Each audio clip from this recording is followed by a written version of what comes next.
Hey everyone, welcome to the show Handing the Shame Back. My name is Gloria Masters and I'm your host. This is run from good old New Zealand and it's my pleasure to bring it to you. Every week on the show, I get the pleasure of interviewing another survivor, and before I launch in to discuss him with you, what I'd like to do is issue a trigger warning. By its very nature, this is about child sexual abuse, so of course it's triggering. If that happens to you, please do stop watching, go to the show notes below, and you'll be directed to some resource and support. So I have with me an amazing guest. His name is Lee Cooper. He's all the way from Manchester. He's a photographer, he's a survivor, and he's an advocate working hard in this space. Welcome to the show, Lee. Oh, thank you. Thank you so much for having me. It's a pleasure. Oh, it's awesome. Lovely to have met you over LinkedIn. And Lee, as with all guests, we go back to the beginning. As much or as little to share about your history of child sexual abuse. Anything you say may actually be really helpful to our viewers. Yeah. I can't actually share too much of my story because I still have a legal case ongoing Mhm. against my perpetrator. Right. Um, that's been a whole ordeal. Um, I first reported it in September 2021, and it won't go to trial until March next year. So it'll be like a 5 year Gosh. journey. Yeah, it's been super intense. So I can't say too much because it's live. But I was a CSA victim of a family member, and I didn't disclose until I was 31. So I carried that for a long, long time, 17 years. The abuse happened when I was around age 11, 12, 13. Um, so yeah, I can't Did delve in it? too much, but Okay. How long did it continue for? 11 to, 13, 11 to around that time 13. frame. Okay. Yeah. Yeah. Gosh. So I carried that alone for a very long time. Yeah. Um, and it's quite crazy now with all the work I do to think that I did keep it inside for so long. But as you're aware, that's just the society we live in. It's not, even now, the message is not exactly well received. I think there's a few things to it, Lee, and survivors watching, you'll have some thoughts too. A shame keeps us quiet, Mm. I think. It stops us ever using our voice. And then you add in that society wants to look away all the time. So it's quite a powerful duality in terms of stopping anything surfacing, isn't it?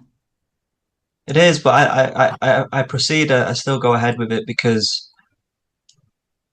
I don't do this work for the general public. You know, I do this for survivors that Yeah. was in the boat I was in, not sharing, not telling anyone. Because I know firsthand the difference of your entire life. You know, once you begin the journey of disclosure and healing. Um, Beforehand, I wasn't doing too great in life. You know, very directionless. Wasn't in tune with myself. Emotionless. Didn't feel anything unless I was triggered. You know, I was heavily dissociated. Um, but you don't get to know yourself.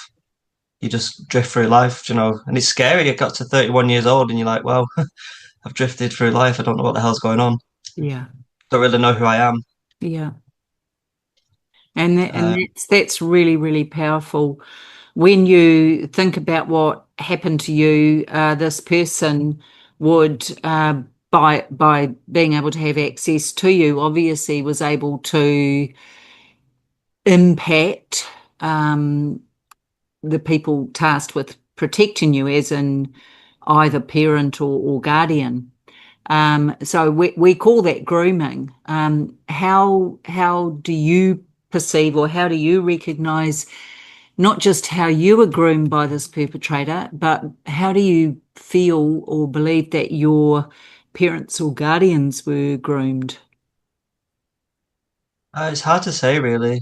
Yeah, it's a difficult one to answer, but from my perspective, but I think the wider issue I've with all the stuff I've come to learn is like perpetrators kind of rely on people's reluctance to speak about this.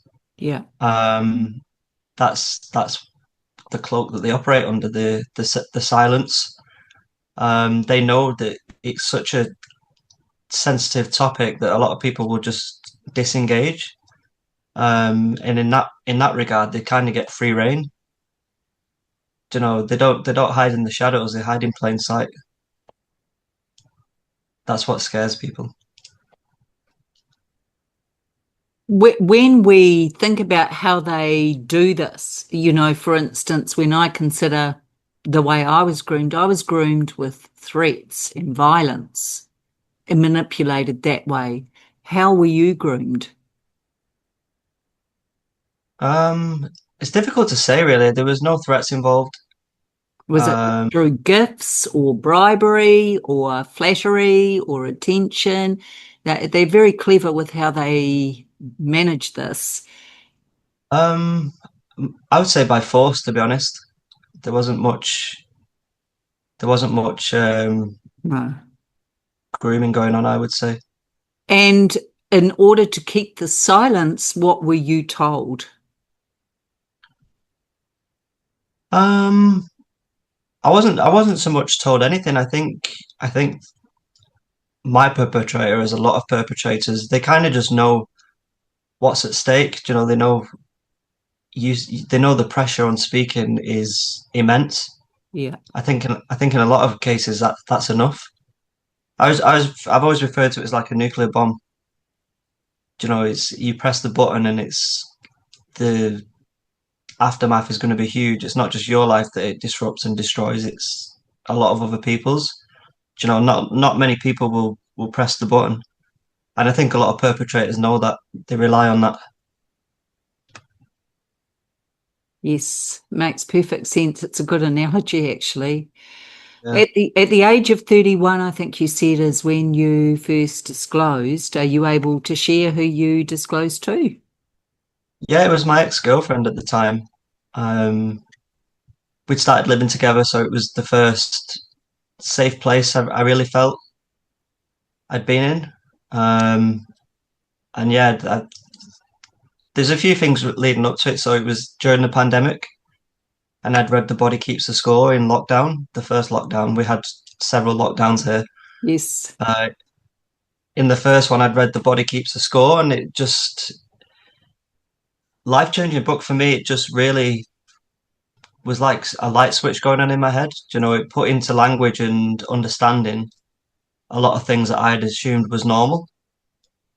And I was reading it, I was like, "Whoa, this is not normal. This is abnormal. This is all me." It just described me. really.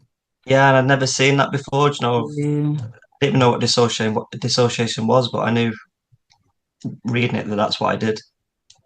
Pretty powerful. And I imagine, what did you find it triggering as well?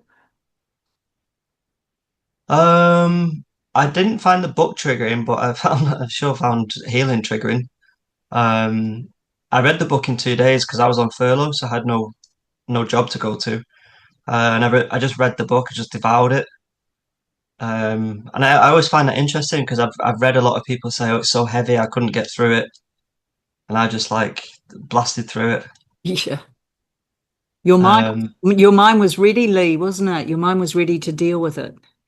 yeah, and I'm a body. You know, the body keeps the score. It was stored in there as well. I was a mess, if we're being honest. Yeah, of course. How Yeah, could you not be? yeah. How could you not be?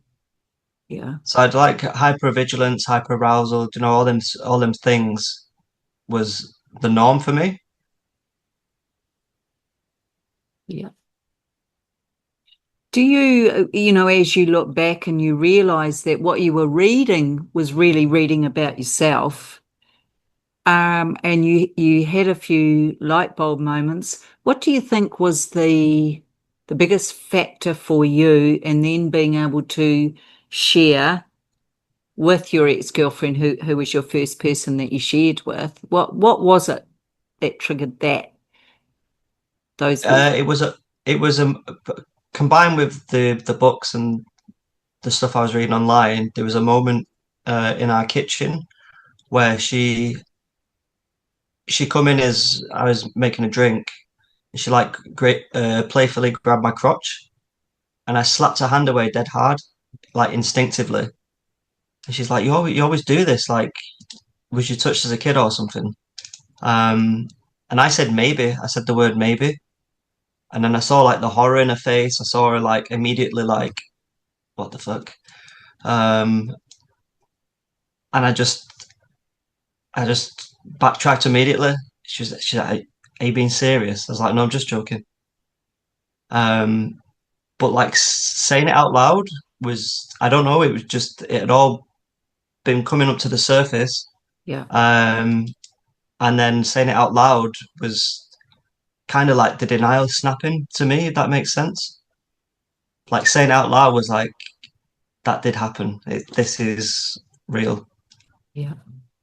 And it took a couple of months before I built up the courage to tell her. I wrote a letter. Um, but yeah, it was a big, that was a big turning point in bringing it to life, so to speak. And how wonderful that you could finally do that, even though the fear and the anxiety, I imagine, that was building in you to try and find those words. Well, yeah, I couldn't tell her like verbally. I had to write it down. I wrote her a letter and just sat next to her. She read it. But yeah, that after that, that was she's the first person I told, and then it was a slow trickle to where I'm at now, where I don't hold back. It's amazing. Were you able to share with your family or either parent that this had happened to you? Was that something you were able to do? I told my mum, um, and then I've told my gran, and then friends, family. Um, so yeah, it's not easy, and I think it's not easy for people to hear. That's the other challenging Yeah, thing survivors have to deal with. It's that they're equally as unequipped to deal with this as we are initially. Um, especially when it's someone in the family, and that's a whole disruption and devastation for people to have to deal with. yeah. And yet, if you keep the silence, you destroy your life. Yep. Because if you and survivors watching, I'm talking to you. Oh, hello, lovely ones out there. Um, Keeping the silence hurts you, and you could be forgiven for thinking. And Lee, I'd like to know what you think of this. It hurts you to not be able to reveal it. It does more damage actually over time than people realize. You can't live a full life if you can't face into the reality of what's led to this in your life, this moment in time in your life. And so survivors often think, and I know some of you out there do, that, well, if I don't tell anyone, it's only me it's hurting. But I'm here to say it's not, because if you are a parent, or if you're in a relationship, or if you are working with people or engaged in social activities or sporting, every person you engage with is not getting the real you. Every person you engage with is getting the you that's been damaged, impacted, and injured by this. What do you make of that, Lee? No, 100% agree. So you you you hold on to a lie essentially to protect an abuser that's done, hideous things. And ultimately, like that doesn't deserve protecting at all. No, especially with the cost. When the cost is yourself, your life, your future, what you want to be with your life. That's a heavy price to pay for something that you shouldn't have to carry anyway, and then no. you certainly shouldn't have to protect it. So it's challenging. Disclosure is challenging. It's You don't know what's down the line. You don't know what's down the line anyway, but it's really really scary at first. It's really Um, scary. And I mean, especially, what was your experience when you told your girlfriend she believed you? When you yeah, then went on and told your mother and fr other friends and other family, were you always believed or did you get, different reactions? Can you tell us a bit about that? I would say I've always been believed by everyone I've told. I've never had any like negative reactions in person. I don't know what people have said behind closed doors, but to me, I think I've always been believed, and that's important. I've got survivor friends where that wasn't the case, and I couldn't imagine what that would be like. Probably a lot worse. I Like I've think got that, survivor friends yeah. where the perps, the you know the family sided with the perp, and they've been outcast essentially, which is pretty horrific. Oh, look, Lee, it's not, dare I say, it's possibly more common to not be believed because there's an agenda at play. You see, no one wants to accept that this actually happens. It's cognitive dissonance. People turn away from it because it's ugly and uncomfortable and disgusting to consider. But the issue is when you're not believed, it makes things like your self esteem, your ability to love yourself and form more impactful relationships around being honest and transparent incredibly difficult. You can appreciate as a survivor if the very first person you tell decides you're lying or decides it can't be true. So we call that the second wound. And the second wound is when you finally found the courage to speak and you know how big that is, and yet you're called a liar or deluded or evil or a troublemaker or attention seeking or the black sheep. Pick apart any part. And that's what a lot of our amazing survivors have experienced.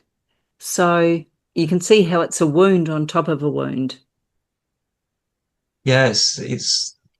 I think with CSA, it's hard to convey like the depth of that wound. It's extremely damaging. Um, all aspects of your life, relationships, yourself. Um, it's something that you're not really supposed to endure. You're not supposed to experience this. Um, and it's hard, like y the way society's set up with it. You do carry it alone, and you need the opposite. You can't really carry this alone. Um, and so many people do try, and I think some have varying success to others. There's different coping mechanisms, isn't there? Some people hyper focus on being productive and materially and outwardly appear successful, but inside they're just numb, like a lot of survivors. So Yeah. there's no like set, this is what a survivor looks like. But equally, I don't think it's set what any predator or pedophile looks like. They could look like you and they can look like me. And that's the issue people often ask. What does a predator or pedophile look like? They look like everybody because the reality is they're everywhere and they're the most often people who are held in high esteem and considered to be doing good work in their field of choice within their country of origin. So, I think we have to be really mindful just how widespread this is and how it's across all levels and sectors and layers of a society. Yeah, that it terrifies people. Do you know, that's one of the scariest elements of this for people, I think. A, that people would do this, but B, do you know, they're not the monster doesn't really exist. It's the neighbor, the Yeah, guy at work, yeah, someone in the family. yeah, You know, very rarely are they like the creepy weirdo in the park. It's usually Mr. Respectable. yeah, yep. So, just so that our survivors can learn a little from you, Lee, how did this impact you growing up? Once the abuse stopped, you were 13 when it stopped. How did this affect the rest of your kind of young life? Well, my education suffered. You know, I didn't do well at school. I didn't go to college or university. Um, didn't do well in the adult world of work. When it got to the bones of it, you know, I wasn't equipped for it. I couldn't handle it. Um, so financially, it's impacted me. Career wise, it's a bit better now because of my photography, but up until not long ago, it wasn't great. You know, I was doing bar work. Um, Luckily, I've always had good friends, so that's the one element that is not really impacted. I've always had great friends throughout. Um, but yeah, the impact has been huge. You know, it can't really be understated the impact it does have. You just like I said, I was heavily dissociated, so I thought I was fine, but I'm not fine. I'm not feeling anything, and to go through life and not feel anything is a bit of a waste. Yeah, 100%. Did your mother or anyone close to you, any adult, ever ask you what was wrong or what was troubling you? No, not that I can recall.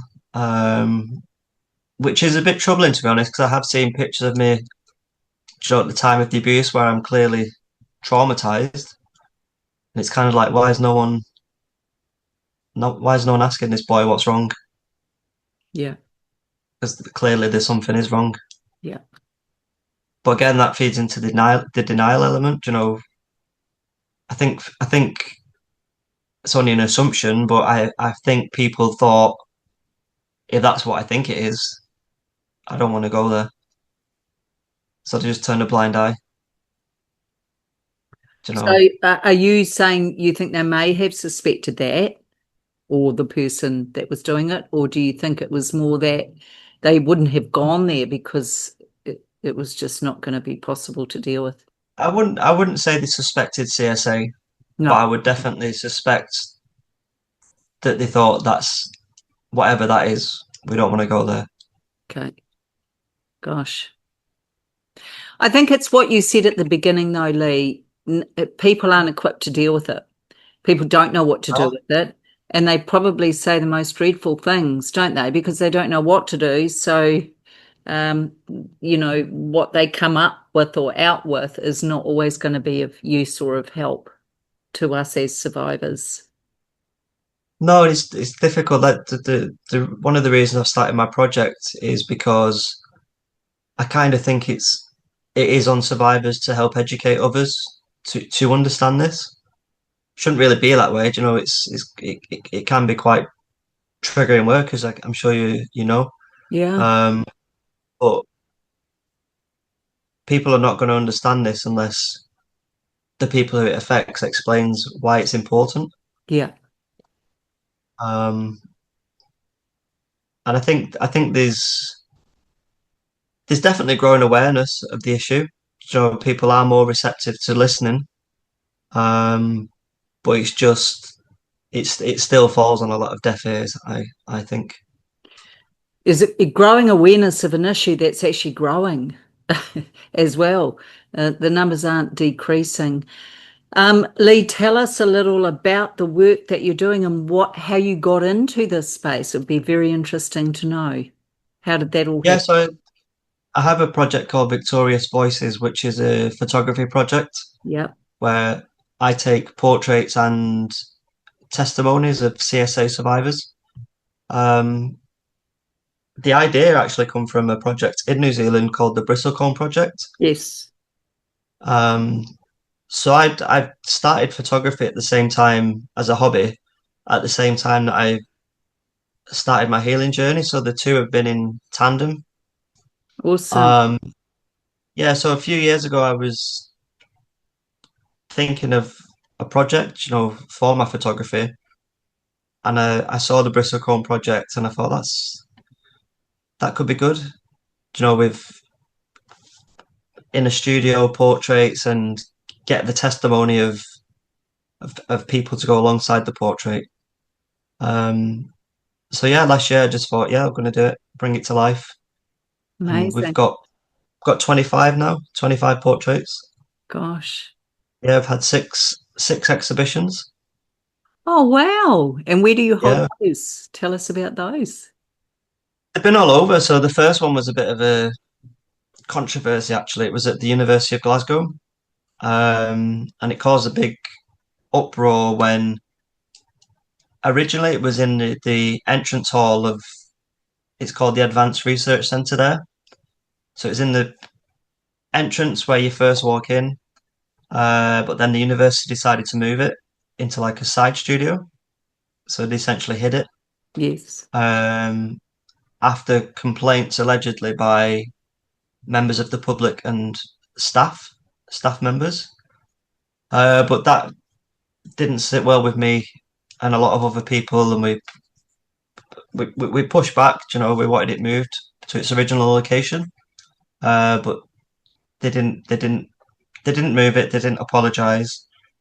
But it gained like national press in Scotland. There was a petition made that got, I think it was 775 signatures in the end. Wow.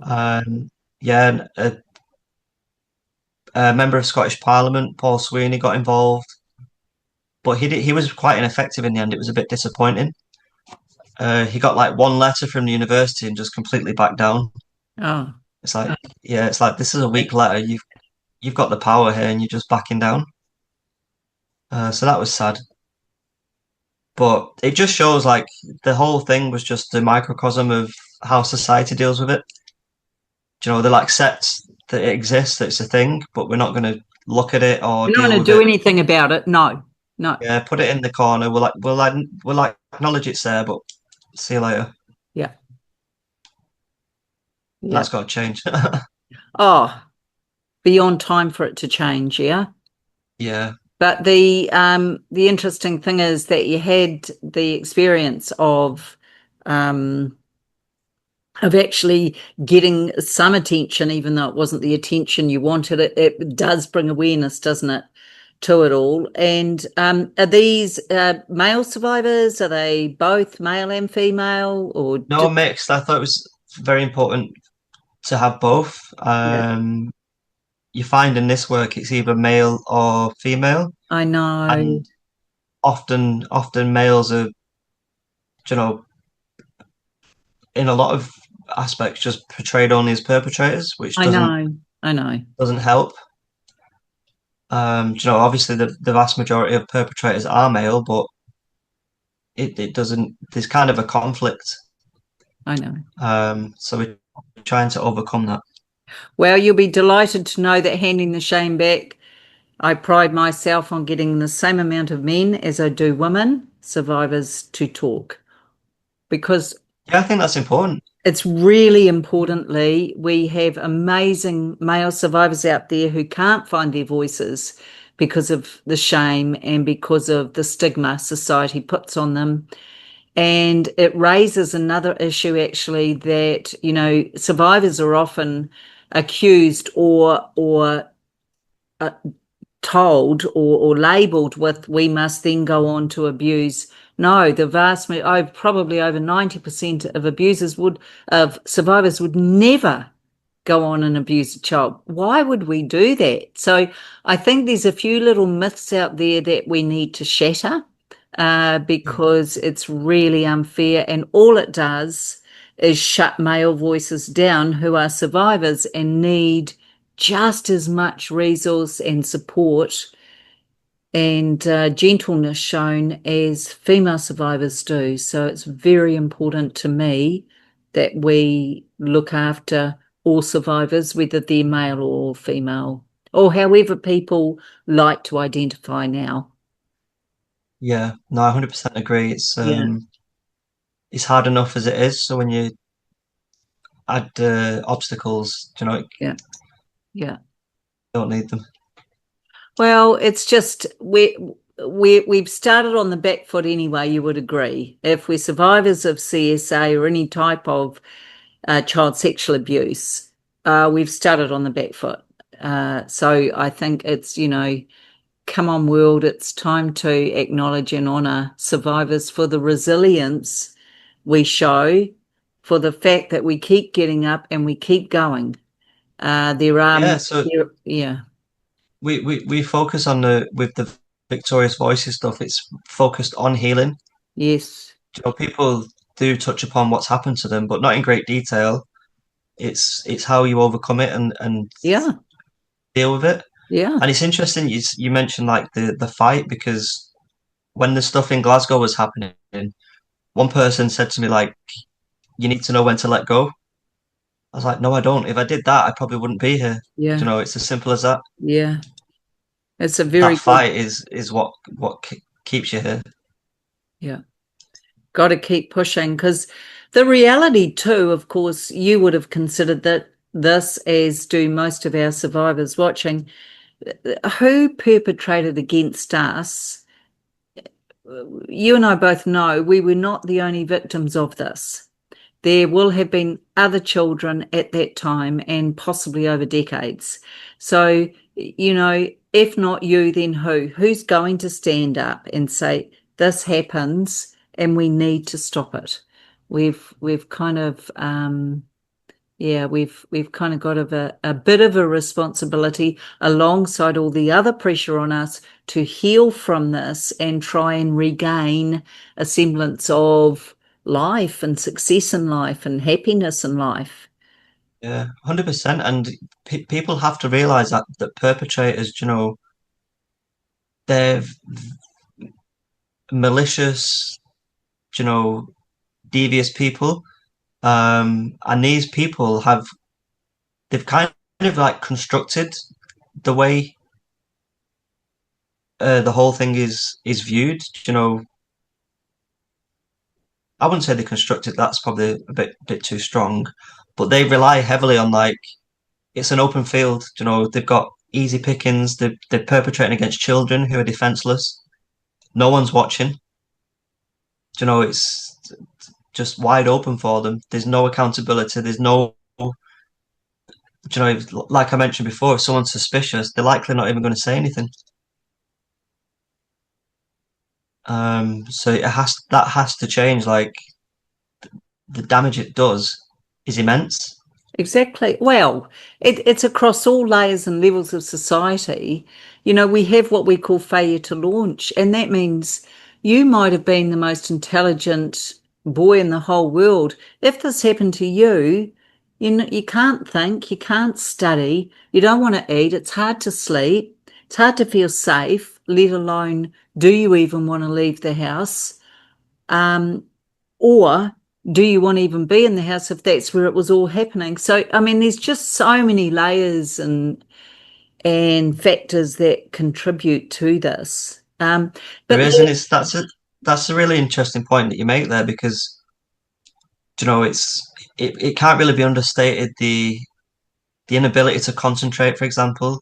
How do you do anything if you can't concentrate? How do you sleep when you can't sleep, when you get nightmares? Your perpetrator, if they're around, you're going to be in a triggered, dysregulated state all the time. You're not even going to feel normal yeah, because you're in fight or flight, and you're not 100%. supposed to live in that state for a long period of time. That's when you become overstressed, and the long term impacts of trauma can impact like autoimmune diseases and things like that. It's not when we say the damage is massive, it's not just the case of, oh, I don't feel good. It's on every level. It's devastating. Well, it's physiological. I mean, if what one of my classic symptoms was hypervigilance, and to this day I can tell you how many people are around me, where the exit is, how fast it would take me, how much time would it take me to get there.